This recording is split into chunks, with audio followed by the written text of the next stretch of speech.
minutes pa. So, first, by way of introduction, ako po si Dr. Antonio Bautista. I'm actually the Deputy Program Manager for Field Operations in Global Fund Malaria Project. And that's with Filipina Shell. But prior to coming to Filipina Shell, I was also with the Department of Health for 24 years. 12 years old po ako nung pumasok ako sa service. Anyway, so I would just like to give you some information. Medyo maalis na muna tayo sa mga trial at saka sa American Idol, kung ano-ano, no? So, pag-usapan muna natin itong malaria elimination. Actually, we do have a lot of new information for you.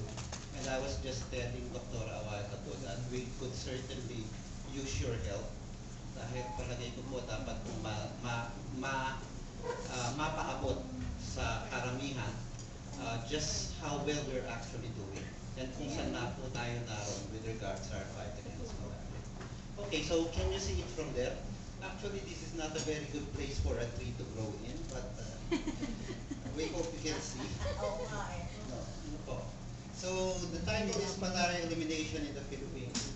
And if you could see the subtitle, it says Synchronizing Advocacy to Support the Elimination Strategy. If I can just show you this, no?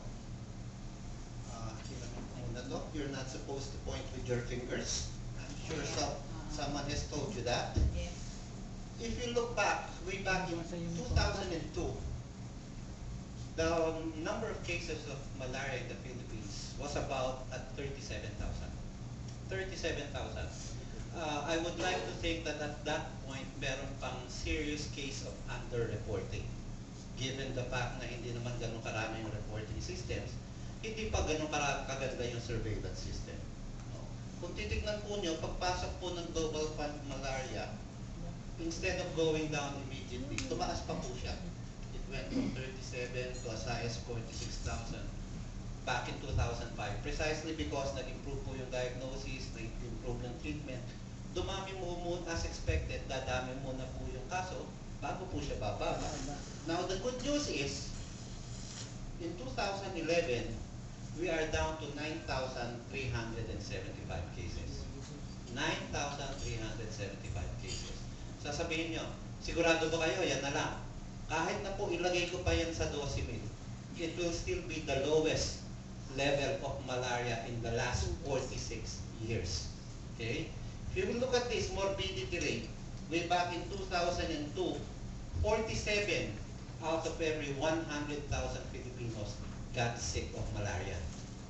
In 2011, 9.5 for every 100,000 na lang. In 2002, there were 76 deaths recorded from malaria. In 2011, this is down to about 10. Okay?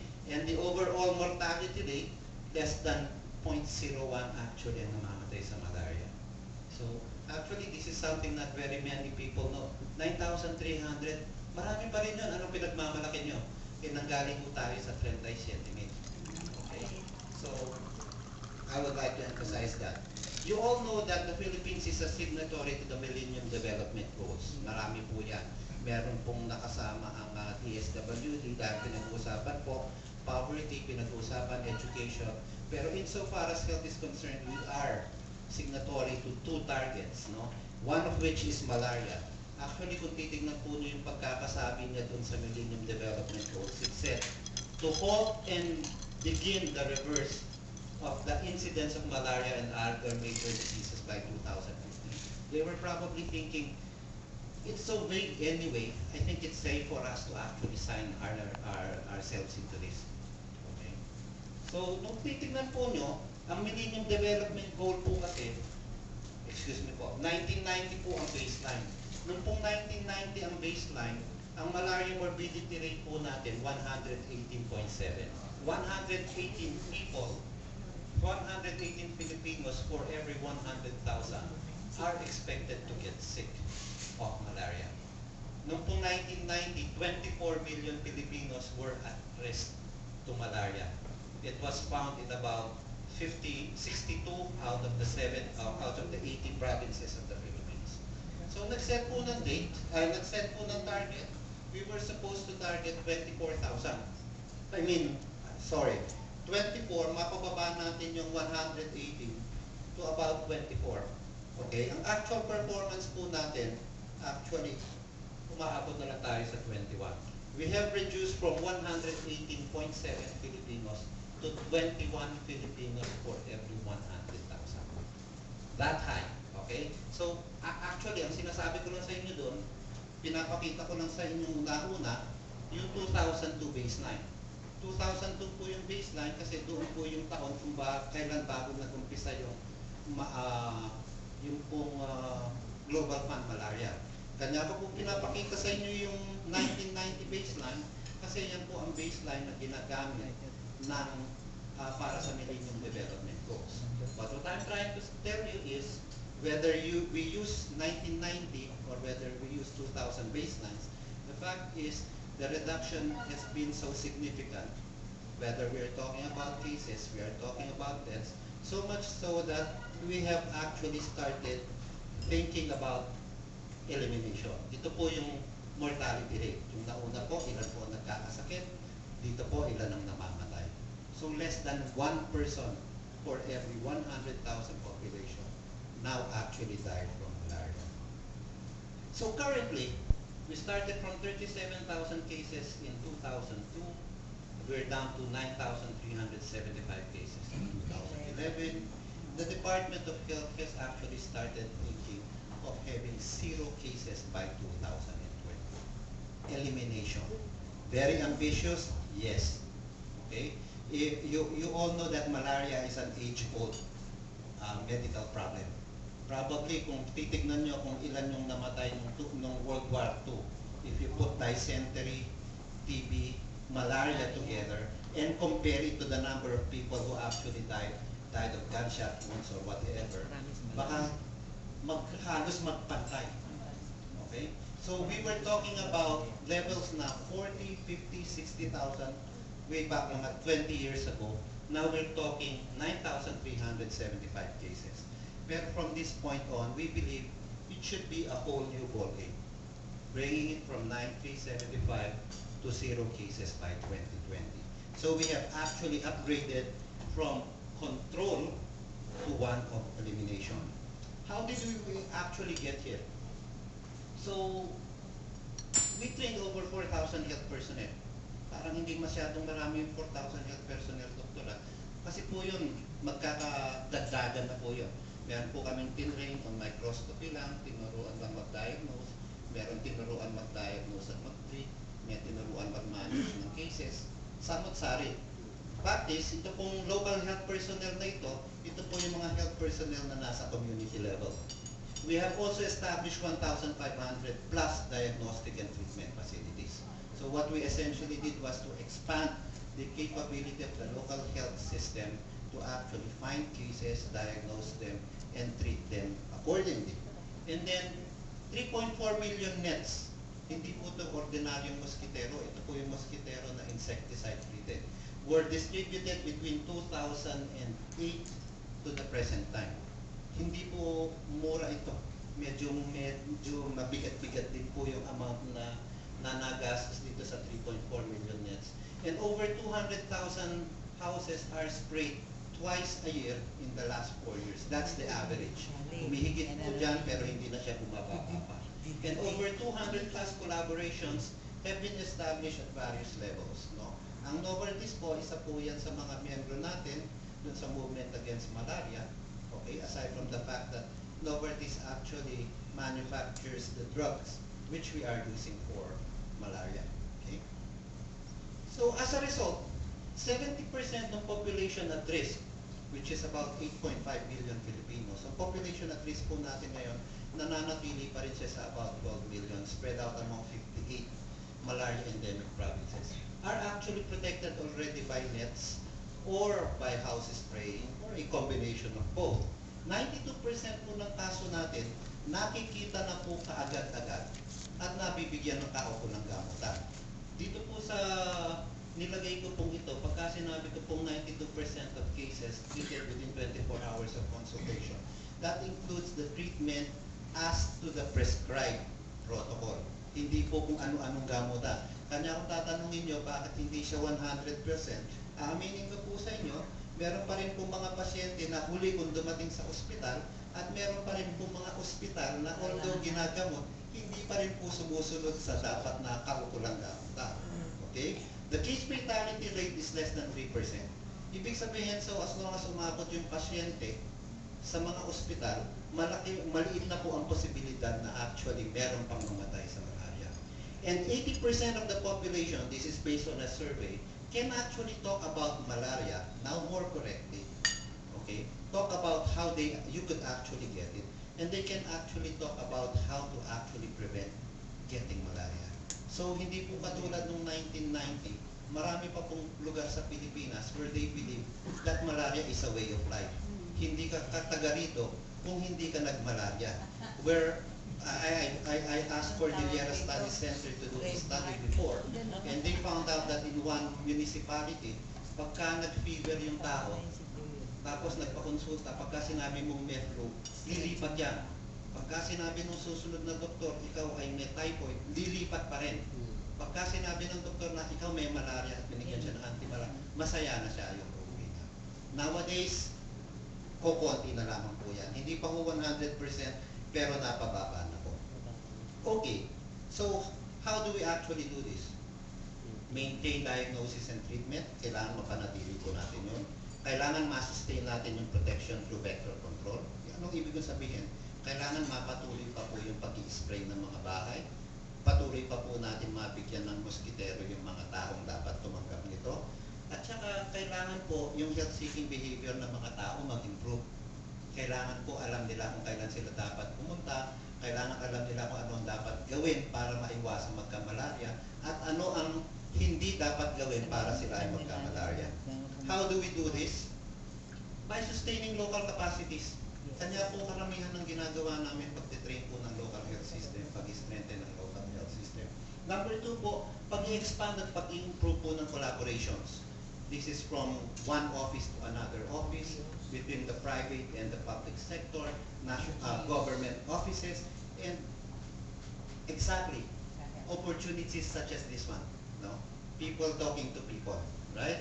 And then of course, ang pinaka-importante po, enhance local government leadership. If I were to translate yung goals and objectives dapat ng malaria program namin, the goals should have been to bring down the level of the malaria problem to a level where the local government unit can actually sustain it. If you are reporting, say for example, 10,000 cases a year, mahirapan ng local government unit. Please remember that malaria is the type of the disease na naapektuhan po 3rd, 4th, 5th, and 6th class municipalities. Hindi po yung mayayaman.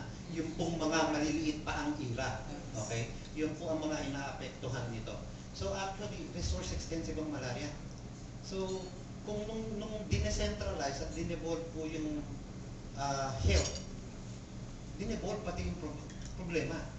Unfortunately, karamihan sa kanila hindi naman kayang, no? In 1992, 37,000 cases. If you're reporting 2 cases a year na lang, 10 cases a year, it will be easier for the local government units to actually maintain. So eventually, what we want to happen is to sustain investments. How much will it cost? The cost for bringing it down from 37,000 to 9,000 will probably be the same as bringing it down from 9,000 to 0. Mas mahirap pong maghanap ng kaso. No? Yung pong 37,000 to 9,000 within a period of 10 years, madali pong gawin yun. Madaling mapakita basta kompleto resources. Pero yung 9,000, suyod na po yan. Mas mahirap po. That's why you will probably end up spending more. So what needs to be done? Number 1, kailangan pong i-upgrade yung surveillance system. The other week, galing po sila sa Batanes. Scheduled po to be declared malaria-free ang Batanes province. We declare malaria-free areas by the provinces. So sabi nila, there is no evidence, sabi nung fact-finding board, meron din kami fact-finding board, no?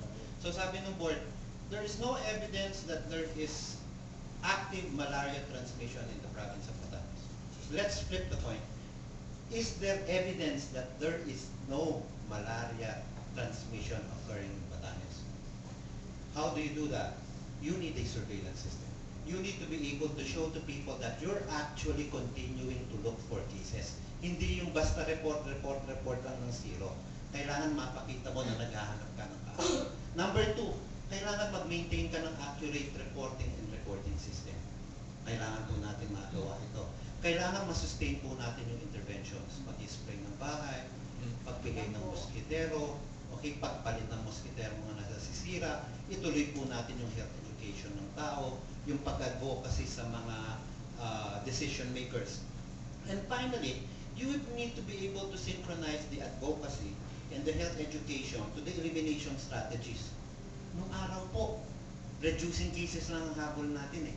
Ngayon po, napababa natin to 9,000. Do we stop? We have actually achieved the goals. No? Pero mukhang sayang naman kung titigil na tayo dito. Mukhang minsan lang tayo magkakaroon ng ganitong oportunidad. Let's go for elimination. However, going for elimination means you have to upgrade everything, policies, guidelines, everything so that it's actually attuned to elimination. So sabi nga, need to synchronize. Just as an example, and I would like to inform you of this, lately we have launched the Biyahing Kulambo campaign with the Department of Health.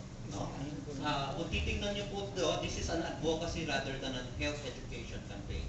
The aim being to convince local leaders that elimination is a feasible thing. Pwede hong mawala. No? Ako po, sasabihin ko sa inyo, 18 years ko pong tama ng malaria program. No? I've been having malaria for breakfast, lunch, and dinner for a long period of time. Okay? Nung mag-umpisa po kami, nung 2002, medyo apprehensive ako kung kaya. Pero when I saw it going down in 2007, 2008, 2009, 2000, bigla akong naisip, uy, mukhang meron akong pwedeng iwang legacy ah.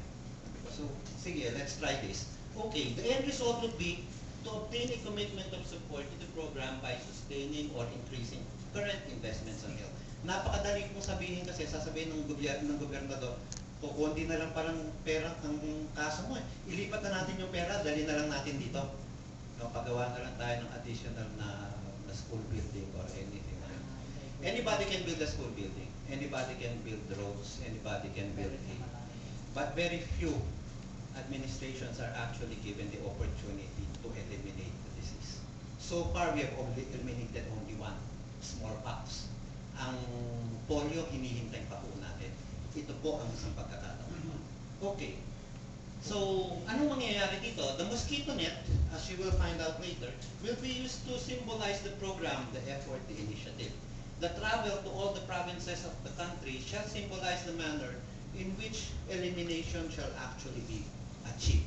No? So if I may show you some pictures, this was launched actually in Ifugao, Manawi, Ifugao. That is under Secretary Jerry Bayugo. Pare-pareho silang may pulang sombrero. No? That is Assistant Secretary Eric Taya, of course, you know Eric Taya. That is the National Program Manager Mario Baquilon. The lady in the center is Greta Hernandez of Tony Blair Foundation. Ito pong narito sa right is our boss, that is Mr. Edgar Veron Cruz, the chairman of Filipino Shell Foundation Incorporated. And this mosquito net is the FATES Act mosquito net. This is the mosquito net which is traveling from country to country sa Africa. We received it, tinanggap po ni ASEC Tayag and USEC Bayugo in behalf of the Secretary sa Banawe noong April 25. Pagkatapos po nun, nilaunch na rin natin yung sarili natin Biyahing Kulambo campaign. This is a different net kasi po yung pong FATES Act net, lilipat po ng country yan eh. Nagkaroon tayo ng sariling net which will travel from province to province. So, tinurn over actually naputol po dito, pero si USEC Bayugo yan, tinurn over kay Mr. Edgar Veron Cruz. That is our project manager, Ms. Marvie Trudeau. And the lady to the right is Junessa Santonino of World Health Organization. And the net was officially turned over to Governor Junicua of Quirino. Okay, Quirino. Kasi po yun po yung pong affair na yun was Region 2 in Cordillera. So here you can see, this is Vice Governor Mangawang of Kalinga, and the guy in the dark colored shirt is Governor Bulot of Apayao. Here they are affixing the logo. Bawat po probinsya na dadaanan itong moskiterong ito, mag-affix po ng logo ng probinsya, at saka pipirma po sila ng manifesto. So this shows you Vice Governor Mangawang, Governor Kua, Governor Bulot, Mr. Cruz, that is the Regional Director of CAR, si Judith Aliaga, the Regional Director of Region 2, that is Rio Magpantay, tapos yung pong mga provincial health officers natin, plus the ASEC and the USEC at the back. Okay? So, ayan, pumipirma po sila sa manifesto, dalawang manifesto pong pinirmahan, isang scroll, isang malaki. And here they are. This picture, dapat po sana ganito to eh.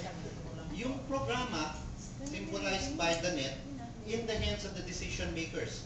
So kung titingnan niyo po itong mga decision makers, regional directors, governors, USECs and ASECs of DOH,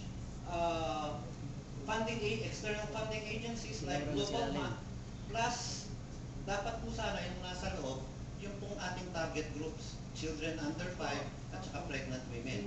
Pero dahil nagkamove po kami ng schedule na wala po yung props, ang kinuha na lang po namin under 5 feet at saka looking pregnant. Okay? Anyway, so the details of the campaign is supposed to start its travel for the first 40 provinces, followed by the 19 less endemic provinces, then malaria-free provinces. So it started April 25 and will end November 30. Sa August 24 po, matatapos na po yung 40 provinces na tama ng Global Fund. Ite-turn over po namin in official ceremonies yung net kay Secretary Ona. And from there, bababa po ito ulit. Bababa po ito dun sa 18 less endemic provinces and then sa malaria-free provinces. Okay? So, this shall also herald the new information campaign and health education campaign, which is also going to be synchronized with the elimination efforts. And by November 30, we hope to have a manifesto of support signed by 81 provincial governors. Okay, we know that everyone's dying to sign anything right now. You know what's going to happen next year, right? So everyone would say they are all very supportive of anything that's actually good. Okay? So ang key messages lang po namin na gusto paabot sa inyo, ang malaria po can actually be eliminated. We're right at the doorstep. Okay? Kung baga, kung ito, if I can make an analogy, kung ito po isang prize fight, kilo na po yung kalaban. Ngayon ka pa ba naman titigil? Pero you have to stop a little. You have to pull in your punches. You have to wait for the opening and go in. No? Ngayon po, nakita na natin yung opening. Finishing touches na lamang po. So the LGU has to take the lead. It cannot be the DOH anymore. It cannot be Global Fund. It has to be the LGU.